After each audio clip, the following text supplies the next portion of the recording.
Bonjour tout le monde. Bonjour mes frères et sœurs. Fait que là, vous me voyez en vrai ce matin. Hein? Ça va être moins saccadé. Non, c'est une joie pour moi. C'est une joie de revoir encore les témoignages de mes enfants.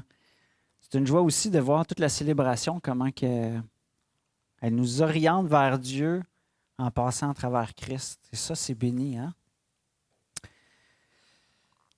Alors, j'ai une question pour vous ce matin pour commencer.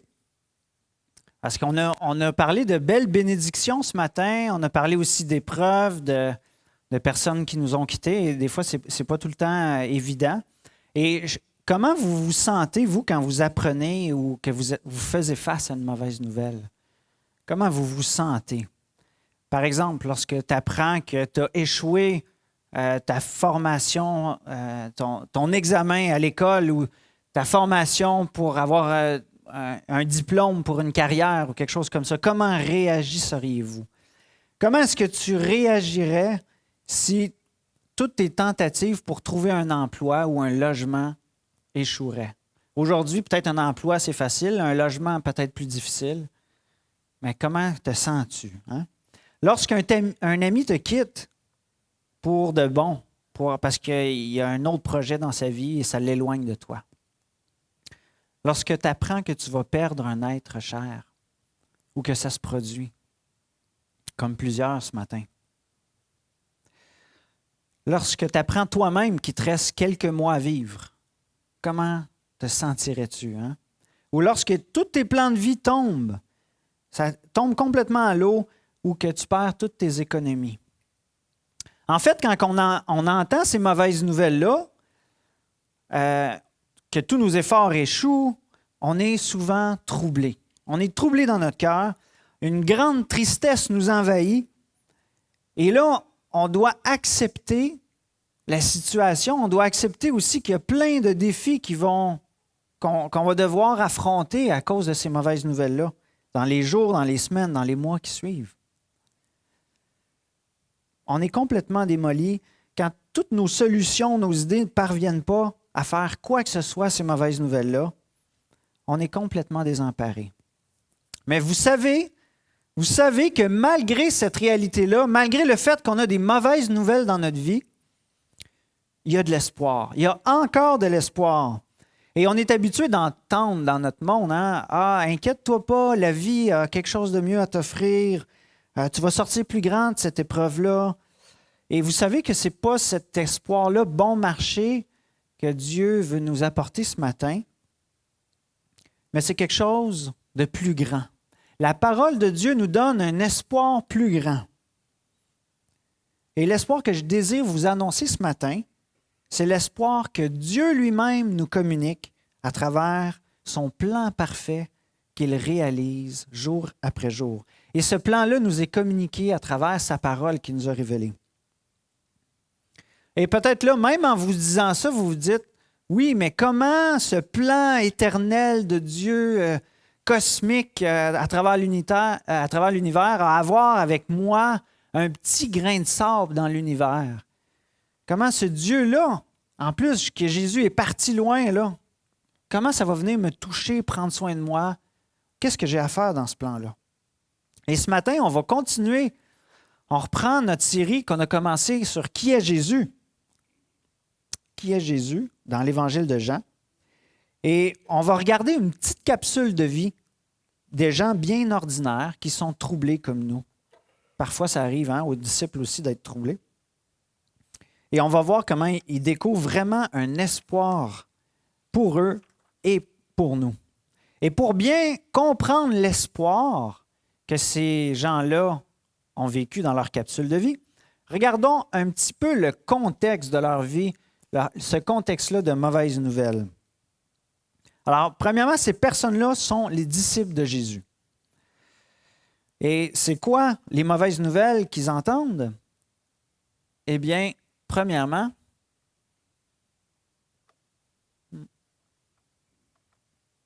c'est pas ça que je voulais mettre. Je ne sais pas si on va les voir. Non. En tout cas, les premières nouvelles qu'ils entendent, c'est que Jésus va les quitter. On le voit, ah oui, c'est ça. On voit dans Jean 13, 33. La première nouvelle, Jésus leur annonce, les gars, je m'en vais. Je vous quitte. Première mauvaise nouvelle. Deuxième mauvaise nouvelle qu'ils entendent, c'est qu'il allait mourir et être crucifié. Hein? Il allait être élevé sur un poteau maudit et c'est comme ça que sa vie allait se terminer sur terre. En plus de ça, rajoutons d'autres mauvaises nouvelles. Jésus annonce aux disciples qu'ils ne pouvaient pas l'accompagner, mais que plutôt Satan œuvrait contre eux, qu'ils allaient même tous l'abandonner. Wow! Ça commence à faire lourd, hein? Après ça, Pierre, il dit, ben non, là, j'ai tout quitté pour te suivre. Moi, je ne t'abandonnerai jamais. Et Jésus, il annonce, ah ouais, tu ne m'abandonneras jamais? Ben, juste te dire qu'avant que le coq chante, tu vas me renier 3 fois. Tu vas me renier complètement. Une autre mauvaise nouvelle. Ensuite, encore une mauvaise nouvelle, il annonce que quelqu'un parmi eux allait le livrer. Non seulement ils allaient tous l'abandonner, mais une personne parmi eux, parmi les disciples, allait le trahir, le vendre. Est-ce que ça fait assez de mauvaises nouvelles à votre goût? Hein? Quand on entend tout ça, imaginez, vous êtes à leur place, là. Vous attendiez le Messie que la parole de Dieu avait promis, que toute votre génération et celle passée attendait ardemment. Et là, vous le trouvez. Tout votre espoir repose sur lui, sur ses promesses, sur son royaume. Vous voyez ce Sauveur accomplir des miracles, guérir des aveugles, ressusciter des morts, chasser des démons. Vous le voyez remettre les chefs religieux à leur place, qui, eux autres, avaient bâti une religion dure, légaliste. Et vous le voyez tenir ferme devant eux, mais avec douceur et humilité. Vous vous dites, « Hey, c'est fini, la corruption dans ce bas monde, on va enfin voir le jour. L'injustice, fini les maladies, fini la mort. » Et là, qu'est-ce qu'il vous dit? Il vous dit, « Goodbye, goodbye, je m'en vais, il faut que j'y aille. » Avec plein de choses difficiles, hein, que j'ai énumérées. Et là, vous avez tout quitté. Vous avez quitté votre famille, vous avez quitté votre emploi, vous avez tout abandonné pendant 3 ans pour le suivre. Le maître que vous aimez, comme un ami, vous annonce qu'il part et qu'il va mourir. Et là, vous savez que votre allégeance que vous avez mise en lui, ça ne sera plus bienvenu dans la société sans lui. Il va vous rester à peu près juste les chefs religieux qui vont vouloir vous mettre à mort comme ils vont mettre à mort le Sauveur. Donc, le tableau qu'ils ont de la vie ou de qu'est-ce qui se passe suite à ces mauvaises nouvelles-là, c'est assez noir. Hein? Tout est sujet d'inquiétude, d'angoisse, leur cœur se trouble et Jésus lit sur le visage des disciples le trouble qu'ils peuvent vivre. Jésus comprend très bien ce qu'ils vivent les disciples parce que lui-même a déjà été troublé. Il a à 2 reprises déjà vécu ce genre de trouble-là. Hein? Dans Jean 12, 27, il dit « Maintenant, mon âme est troublée. Et que dirais-je? Père, délivre-moi de cette heure. Mais c'est pour cela que je suis venu jusqu'à cette heure. » Et une autre fois, un peu plus loin, il dit « Ayant ainsi parlé, Jésus fut troublé. » Troublé en son esprit, il dit expressément « En vérité, je vous le dis, l'un de vous me livrera. » Donc, Jésus comprend le trouble qu'ils vivent dans leur cœur face à son départ. Mais voyons maintenant comment il vient apporter l'espoir pour ces cœurs troublés. Lisons ensemble Jean 14, 1 à 14. Et je vous invite à le lire dans vos Bibles. Je ne l'ai pas mis sur cet écran. Comme ça nous force à nous autres aussi ouvrir les Écritures, nous autres aussi s'habituer à se nourrir. Mais je vais vous lire à haute voix. Donc, Jean 14, 1 à 14. Que votre cœur ne se trouble point. Croyez en Dieu et croyez en moi. Il y a plusieurs demeures dans la maison de mon Père. Si cela n'était pas, je vous l'aurais dit. Je vais vous préparer une place. Et lorsque je m'en serai allé et que je vous aurai préparé une place, je reviendrai et je vous prendrai avec moi, afin que là où je suis, vous y soyez aussi. Vous savez où je vais et vous en savez le chemin. Thomas lui dit, comment nous ne savons pas où tu vas, comment pouvons-nous en savoir le chemin? Jésus lui dit, je suis le chemin, la vérité et la vie. Nul ne vient au Père que par moi. Si vous me connaissiez, vous connaîtriez aussi mon Père. Et dès maintenant, vous le connaissez. Et vous l'avez vu. Philippe lui dit, Seigneur, montre-nous le Père et cela nous suffit. Jésus lui dit, il y a si longtemps que je suis avec vous et tu ne m'as pas connu, Philippe? Celui qui m'a vu a vu le Père. Comment dis-tu, montre-nous le Père? Ne crois-tu pas que je suis dans le Père et que le Père est en moi? Les paroles que je vous dis, je ne les dis pas de moi-même. Le Père qui demeure en moi, c'est lui qui fait les œuvres. Croyez-moi, je suis dans le Père et le Père est en moi. Croyez du moins à cause de ses œuvres. En vérité, je vous le dis, celui qui croit en moi fera aussi les œuvres que je fais et il en fera de plus grandes, parce que je m'en vais au Père et tout ce que vous demanderez en mon nom, je le ferai, afin que le Père soit glorifié dans le Fils. Si vous demandez quelque chose en mon nom, je le ferai. Ce qu'on vient de lire ici, c'est le début du dernier discours que Jésus fait à ses disciples avant de partir. La situation est critique, mais Jésus a de puissantes raisons de rassurer ses disciples. C'est pourquoi il va leur dire, il commence son discours en disant « Ne soyez pas troublés ». Et ce passage-là répond à plusieurs questions qu'on pourrait avoir aujourd'hui. Il répond premièrement à la question « Est-ce qu'on doit croire Jésus sur parole, même après des mauvaises nouvelles? » Il répond aussi « Pourquoi sa mort et son départ ne doivent pas nous garder dans le trouble? » Maintenant, je vous demande à vous ce matin, êtes-vous prête à recevoir la réponse du Seigneur? Êtes-vous prête à l'écouter, à l'entendre, à laisser même vous transformer? Et pour que ça puisse se faire, ça, pour qu'on puisse écouter ce que Dieu a à nous dire, pour qu'on puisse ouvrir nos oreilles sans distraction, que ça puisse faire son chemin jusqu'à notre cœur et produire du changement dans nos vies, eh bien, il faut avoir une bonne base. Et cette base-là qu'on a besoin, c'est la confiance. Parce que peu importe ce que l'Écriture nous dit ce matin, si on n'a pas une pleine confiance en Jésus, ben, on va douter ou on va repartir à nos occupations et on ne se laissera pas transformer. Il faut vraiment lui faire confiance pour dire, OK, ce que tu dis là, même si je ne le vois pas, je vais m'attacher à ça de toutes mes forces et puis ça va faire une différence. Et Jésus a passé 3 ans avec ses disciples. 3 ans pour bâtir la confiance. Les disciples ont pu le voir agir. Ils ont pu l'entendre enseigner avec une autorité qu'ils n'avaient jamais vue avant. Ils ont pu observer sa vie de prière, le voir régulièrement prendre un temps à l'écart avec son Père, maintenir sa relation avec Dieu. Ils ont pu voir ses réactions parfaites devant différentes épreuves auxquelles il a été confronté.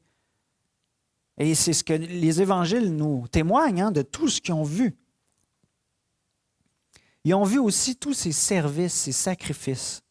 Comment c'était un chef serviteur, un chef que tu as le goût de suivre, un chef qui se donne pour sa créature, pour ceux qui l'aiment. Et maintenant que Jésus leur a annoncé qu'il est sur le point de partir à travers la mort, c'est normal que ses disciples soient troublés. Mais Jésus ne se contente pas d'essayer de les rassurer. Il leur dit « Ne soyez pas troublés ». Et il ajoute en disant « Croyez en Dieu, croyez aussi en moi ». Et tous les Juifs croyaient en Dieu. Les disciples ne faisaient pas exception, mais Jésus leur demande « Faites le lien. Croyez aussi en moi ». Ce n'était pas une mince affaire que Jésus réclamait de ses disciples.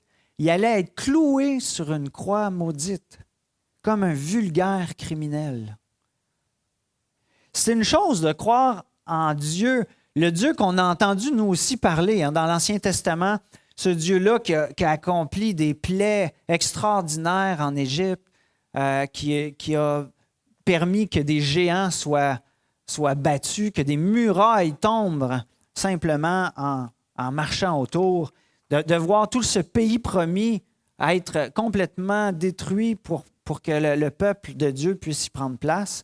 Et c'est une chose de croire en ce Dieu-là qui accomplit des miracles, qui arrête le soleil dans sa course, toutes sortes de choses d'histoires qu'on entend, qui délivrent Daniel de la fosse au lion. Mais de croire en Jésus qu'elle allait mourir, qu'elle allait être mise à mort injustement, c'en est une autre. Hein? Comment réagisseriez-vous, vous, si vous auriez tout quitté pour suivre quelqu'un, pour son projet, dans le royaume, vous quittez tout pour le royaume de quelqu'un, mais finalement, il attrape le cancer, il est en phase terminale, puis il vous dit « Je dois partir, mais fais-moi confiance. Hein? » Pourtant, Jésus n'hésite pas, lui. Il n'hésite pas à les encourager. Il leur dit « Je m'en vais, vous ne me verrez plus, mais que votre cœur ne se trouble point. Vous croyez en Dieu, alors que vous ne le voyez pas? Bien, faites la même chose. Croyez en moi de la même manière quand vous ne me verrez plus. » Et pour nous aussi, c'est vrai cette parole-là de Jésus. Jésus nous dit à nous aussi, « Ne t'inquiète pas, je ne t'abandonnerai pas, même si tu ne me vois plus. Ne t'inquiète pas. » On ne voit pas le vent, hein?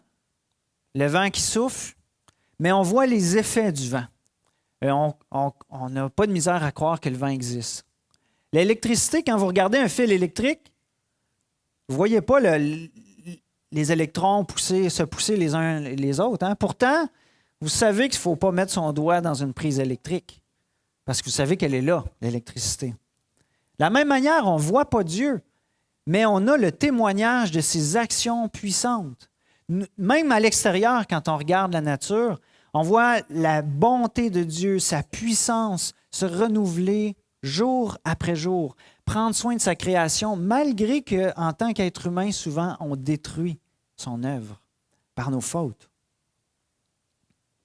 Alors toi qui constates toutes ces actions puissantes à travers l'histoire, ainsi que ses œuvres dans ta vie, toi qui le vois agir de différentes façons, crois-tu aussi en son Fils Jésus? Crois-tu en lui même si tu ne le vois pas? Lui qui a quitté le monde en mourant sur la croix, mais qui est ressuscité? Même si ça fait 2000 ans que tu ne le vois plus, crois-tu en lui? Philippe demande à Jésus, « Montre-moi le Père, montre-moi-le, Dieu, là, puis ça va suffire, ça va régler toutes les questions. Là. Je vais avoir la certitude absolue que tout est sous contrôle, que même si tu t'en vas, on est safe. » Mais Jésus lui répond qu'en le voyant, c'est déjà suffisant. Que Philippe voit déjà le Père en voyant Jésus et qu'il le connaît par Jésus. Plus que ça, que lui et le Père ne font qu'un. Que lui est dans le Père et que le Père est en lui. C'est la déclaration la plus claire, une des déclarations les plus claires sur l'égalité, l'unité de Christ et du Père, hein, qui est en train de faire Jésus là. Et sur la base de cette confiance en Jésus comme en Dieu le Père, Jésus interpelle chacun de ses disciples et il nous interpelle nous aussi. Il nous dit, ne t'inquiète pas, je ne vais pas vous abandonner, même si vous ne me voyez pas. Et pourquoi est-ce qu'on n'a rien à craindre? Pourquoi est-ce qu'on peut avoir une assurance malgré le fait qu'on ne voit pas Jésus? Eh bien, premièrement, parce que Jésus va nous préparer une place auprès de son Père.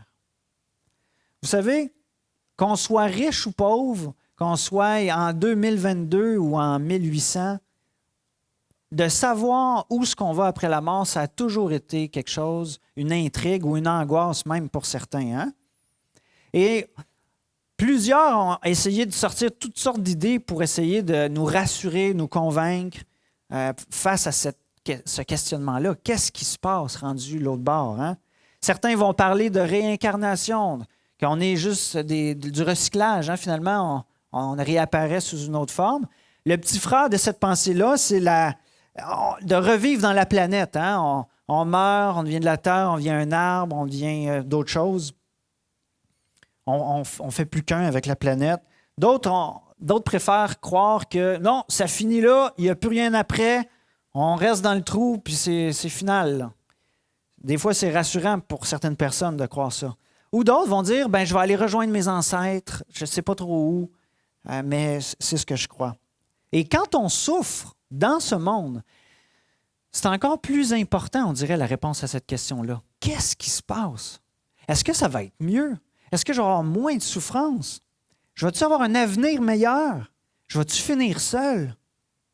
Est-ce que je vais être bien accueilli de l'autre côté? Ça devient important, hein, cette question-là.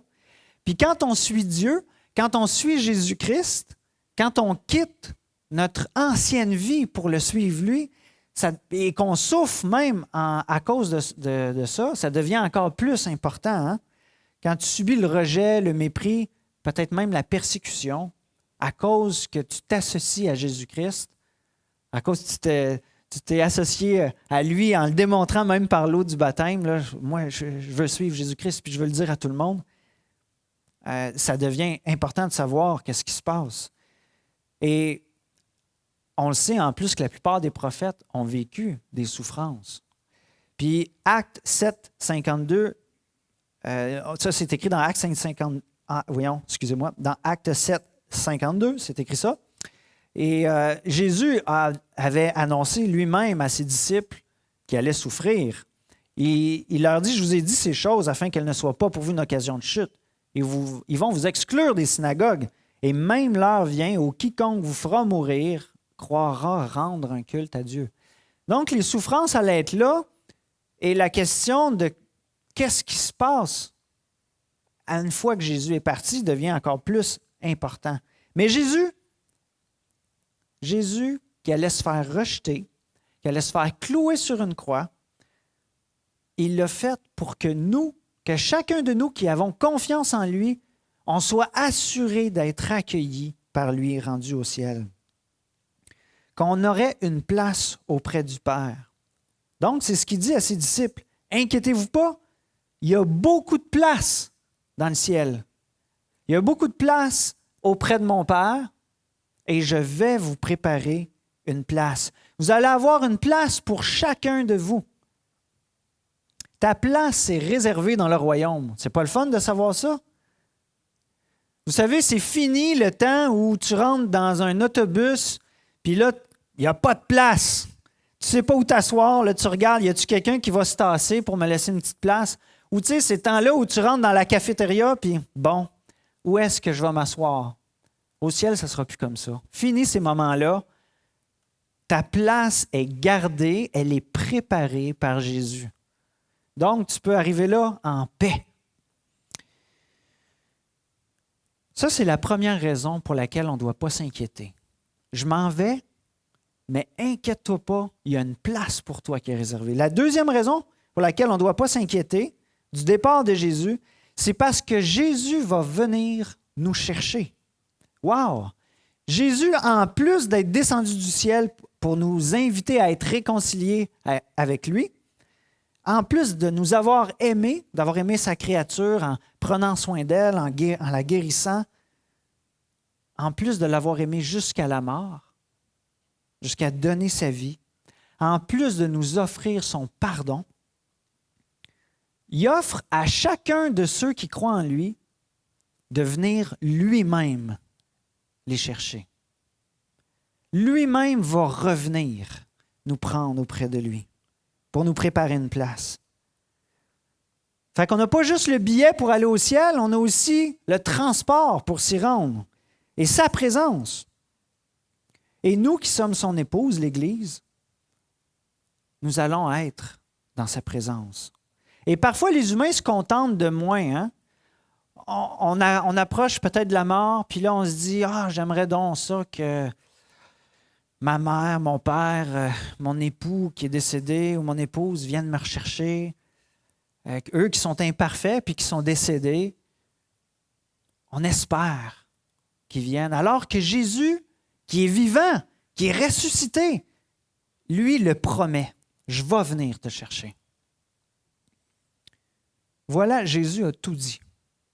Vous savez maintenant où je vais et vous en connaissez le chemin. C'est ce qu'il dit à ses disciples. Mais on peut constater que ça fait peut-être un peu trop à digérer pour les disciples. Hein? Jésus vient d'annoncer avant tout ça, là, je vais mourir, vous allez me trahir, me délaisser, vous ne pouvez pas venir où ce que je vais être cloué sur une croix, injustement. Et puis là, probablement que quand Jésus a commencé à dire que votre cœur ne se trouble pas, le reste, ça a dû sonner comme... Puis parce que les disciples devaient comme être « Wow, attends, là, je comprends plus rien, moi, là. Je viens de tout quitter, tout ça, puis ça fait 3 ans que je marche avec toi, puis là, tu m'annonces ça. » Ils n'entendent plus rien. Ça sonne sourd dans leurs oreilles et ils sont troublés. Et c'est un petit peu, on dirait, la réponse de Thomas. Hein? Jésus vient de dire « Soyez pas troublés, je vais vous préparer une place auprès du Père, je reviens vous chercher. » Et puis là, Thomas, il dit « Seigneur, on ne sait pas où tu vas. Comment est-ce qu'on peut en savoir le chemin? » Hey, Jésus, il est patient. Hein? Il ne dit pas « C'est parce que je viens de le dire. » Fait que tu vas me copier 10 fois que je m'en vais au Père puis que je vais vous préparer une place. OK? Est-ce qu'il y en a d'autres qui ont des questions? Il ne dit pas ça, hein? Jésus, il est patient. Il va leur dire d'une autre manière pour qu'ils puissent le comprendre. Il dit, tu penses pas savoir le chemin et où je vais? Je suis le chemin. Je suis la vérité et je suis la vie. Personne ne peut aller au Père qu'en passant par moi. Jésus, c'est le seul moyen pour se rendre à Dieu. Le seul moyen qui a été donné par Dieu pour qu'on parvienne à la présence du Père. Et Jésus, ce n'est pas seulement le moyen, mais c'est aussi l'incarnation de la vérité. La vérité qui s'est manifestée au milieu de nous avec 0 mensonge, la vérité pure qui est au milieu de nous. Et non seulement ça, Jésus est aussi la vie spirituelle. Il est celui qui ressuscite les morts spirituelles et les morts physiques aussi, que chaque être humain a besoin pour se présenter devant Dieu. Donc Jésus est tout ce qu'on a de besoin pour se rendre au Père. Et pourtant, plusieurs doutent. Hein? Plusieurs doutent. Quand on entend ça, on est là, il y en a qui ne sont pas certains. Et puis là, qu'est-ce qu'ils vont faire? Ils vont dire, OK, ça semble pas pire, ça. Je vais le mettre dans ma boîte à outils, ce Dieu-là. Hein?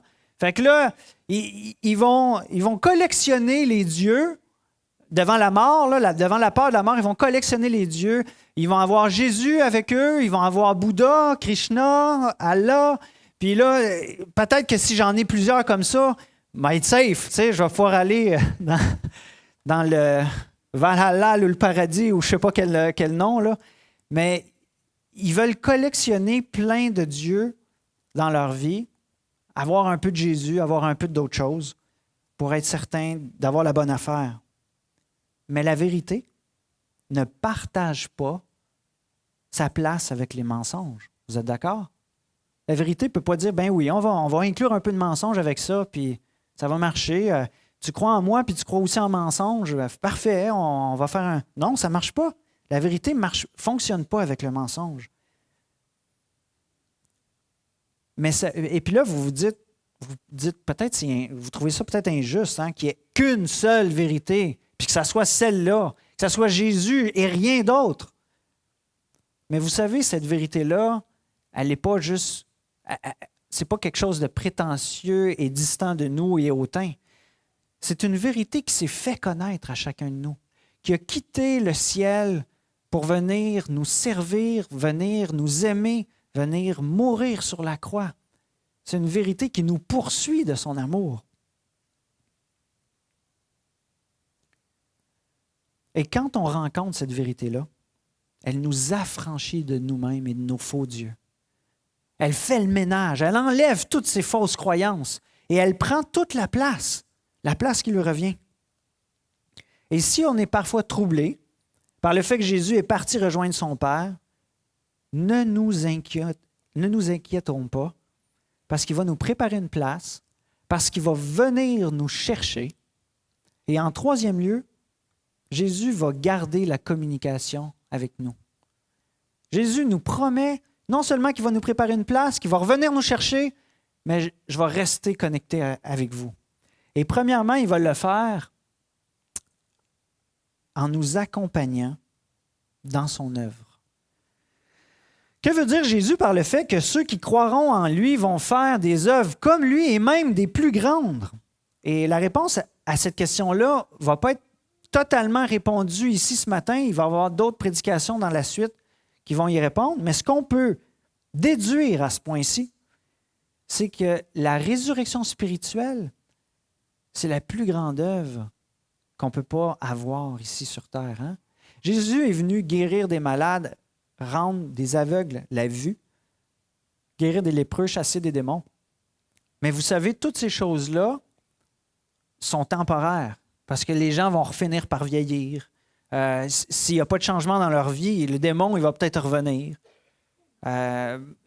Les yeux qui sont ouverts vont peut-être redevenir aveugles avec le temps. Mais Jésus a fait une œuvre encore plus grande que celle-là, celle d'amener la nouvelle vie spirituelle, de sauver une âme qui marchait selon sa propre voie, de la libérer d'elle-même pour qu'elle suive Christ, qu'elle suive Dieu par la mort et son sacrifice. Et cette œuvre-là, il nous l'a confiée à nous. Il nous l'a confiée et maintenant, on est plusieurs de ses disciples faisant cette œuvre miraculeuse d'amener des gens à la foi en Jésus-Christ et en Dieu le Père. C'est quelque chose d'extraordinaire. Vous savez, la parole de Dieu qui était limitée à la région avec Jésus, maintenant, elle s'est répandue sur toute la surface de la terre. La Bible, sa parole a été traduite dans toutes les langues. Des églises se sont implantées partout à travers le monde. C'est quelque chose d'extraordinaire. Et maintenant, toi et moi qui croyons, on fait partie de cette œuvre plus grande-là. Non seulement on en fait partie parce qu'on a cru, mais maintenant on participe, on est appelé à participer à cette œuvre-là, de faire des disciples, de toutes les nations des disciples. Et Jésus a promis même, dans cette œuvre-là plus grande, d'être avec nous jour après jour. Je suis avec vous, c'est ce qu'a dit Jésus.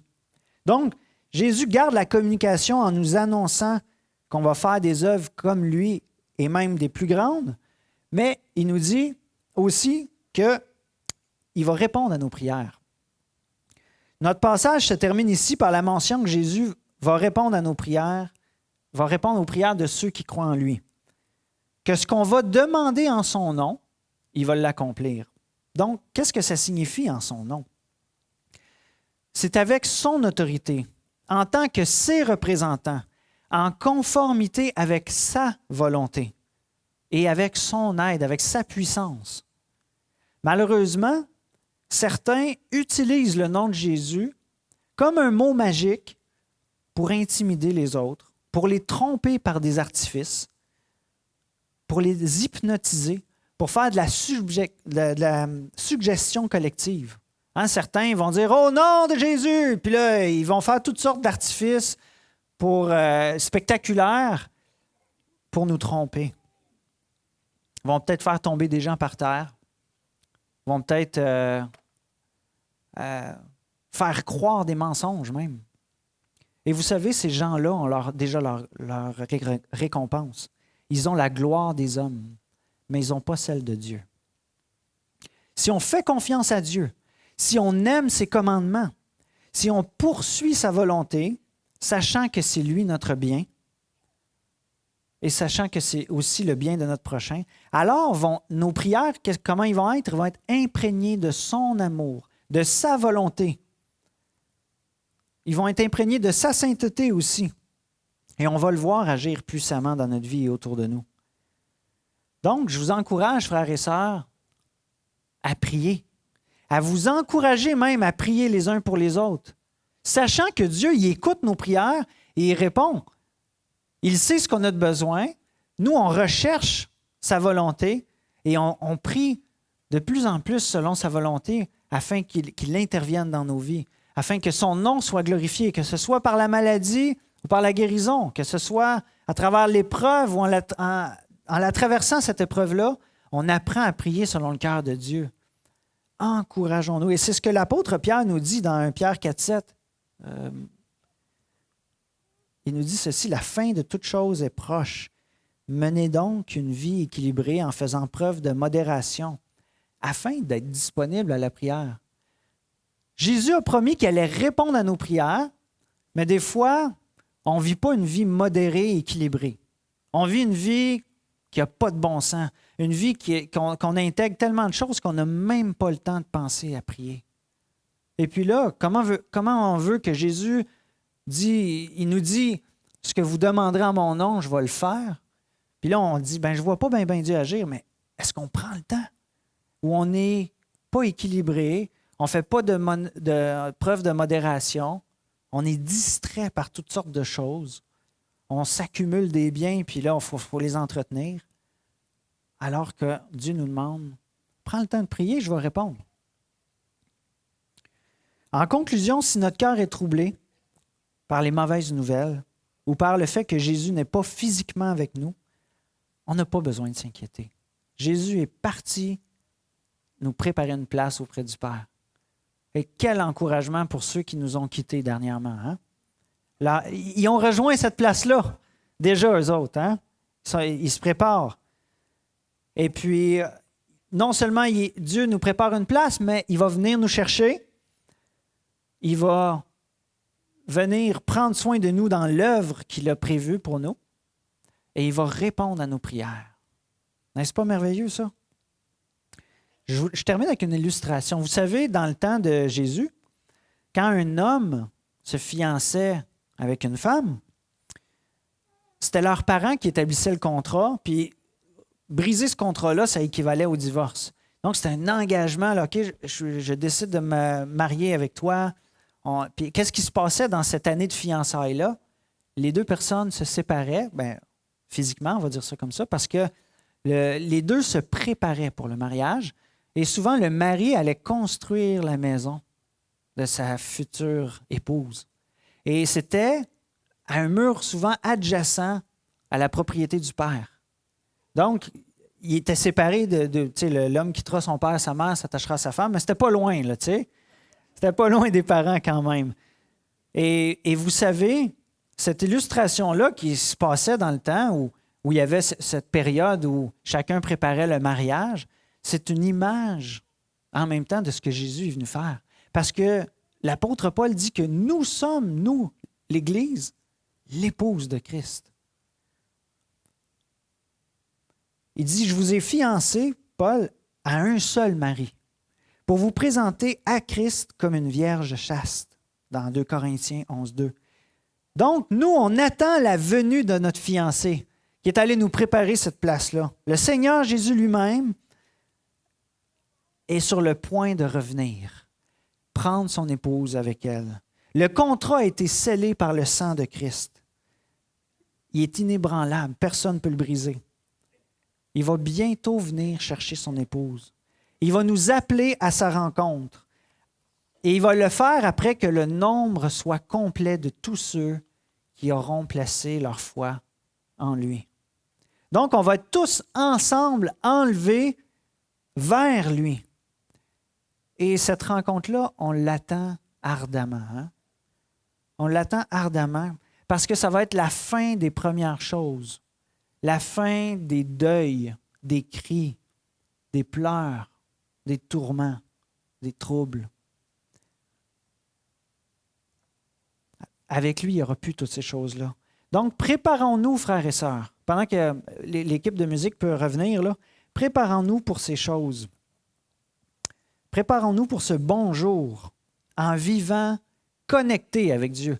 Vivons en proximité avec lui, en refusant les séductions du monde qui voudraient nous détourner de lui et cherchons son approbation en toutes choses. Prions. On va terminer par la prière. Seigneur grand Dieu, parfois on a besoin d'être exhorté, parfois on a besoin d'être repris et parfois on a besoin d'être encouragé. Et ce matin, avec ta parole, tu viens nous encourager. Tu viens dans les mauvaises nouvelles qu'on peut entendre, qu'on peut vivre dans nos vies. Tu viens nous dire que votre cœur ne soit pas troublé.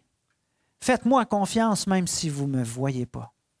Et Seigneur, c'est ainsi qu'on veut te faire confiance. Ensemble, ce qu'on chante, ce qu'on prie, ce qu'on témoigne, c'est cette confiance en toi, Jésus, que nous ne voyons pas pour l'instant parce que tu es parti nous préparer une place. Seigneur, qu'on puisse s'encourager et marcher d'une manière digne de cet appel-là, dans la foi, et pratiquer ces œuvres plus grandes encore que tu nous as demandé de pratiquer. Donc, Seigneur, bénis ton assemblée, donne à chacun ici présent d'être rassuré dans ce qu'il vit pour ta gloire. Amen.